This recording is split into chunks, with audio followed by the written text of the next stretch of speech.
Aqui, pisinho da escada antiderrapante.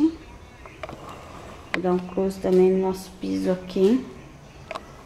Tá sujo, coitado, mas até que lembra o nosso mármore travertino. Ótimo. Vamos subir a escada. Ainda tá meia pronta, né?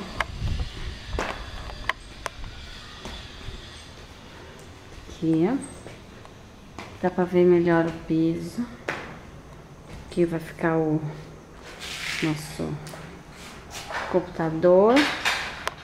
E ó, lá em cima. Outro quarto. Também tudo pronto. Ó o piso.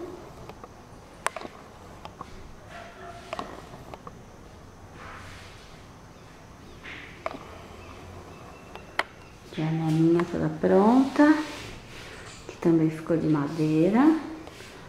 Teto. E aqui esperando a portinha de correr.